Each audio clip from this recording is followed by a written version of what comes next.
Hi everyone, I'm Philip Jan Bonsalan na dating seaman for 8 long years, no? Bigla lang akong napaisip na mag-video ngayong araw na to, no? Na kung totoo ba si Elites Empire o hindi.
So, ayun guys, makwento ko lang, no?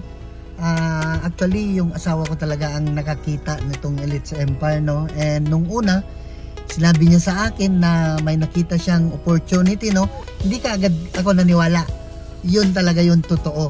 Talagang super negative talaga ako noon, no? Nung nakita ng asawa ko to.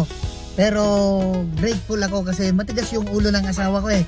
Hindi ko man sinuportahan pero nag-join pa rin siya. Diba? And right now talagang nadamay ako sa ginawa niya. Nakapag-for good din ako, nakagaya niya. Diba? So andito na lang kami ngayon sa Pilipinas. Hindi na kami ng ibang bansa, hindi na ako nagbarko, hindi na rin nag-abroad yung asawa ko. And kasama na namin ngayon yung anak namin na kaisa-isa. Diba? Oo, may pera sa abroad talaga. May pera talaga doon, diba? Pero yung mga araw na lumilipas na hindi mo kasama ang pamilya mo is hindi mo na rin kayang ibalik yun. Tama? Oh. Kaya ginawa din namin to na mag-asawa kasi kaisa-isa lang yung anak namin pero hindi pa namin nakakasama. Diba? And right now talagang nag-enjoy na kami sa buhay. Nakakapasyal kami kung saan-saan. Nakapagburakay na rin kami. Diba? Imagine, like before nung nag-abroad kami, pag magbakasyon kami, hanggang Ilocos Sur lang, Manila, Baguio, Pangasinan, yan lang yung pinapasyalan talaga namin kasi talagang kulang talaga sa oras, diba? Unlike ngayon, no, na nag-enjoy na talaga sa buhay. Nagburakay kami, hindi namin iniisip yung oras, kung magtatagal kami doon, hindi namin iniisip yung pera na gagastusin namin doon.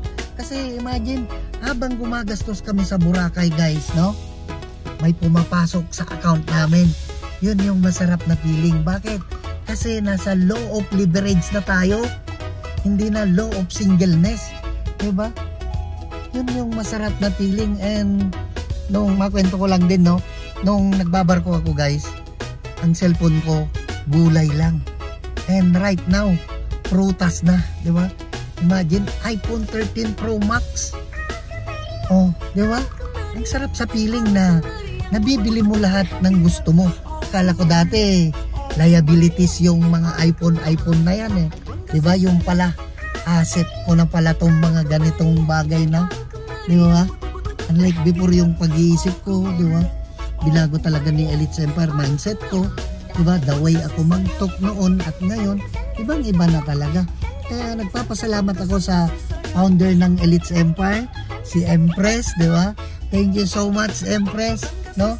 Dahil sa iyo mayroong Elites Empire na ang daming natutulungan at nababago ang buhay, di ba? Thank you so much, Empress, and more pa na matulungan natin dito sa community at mabago rin ang buhay na kagaya namin ng asawa ko. So, ayun guys, hanggang dito na lang tong video ko na to, no?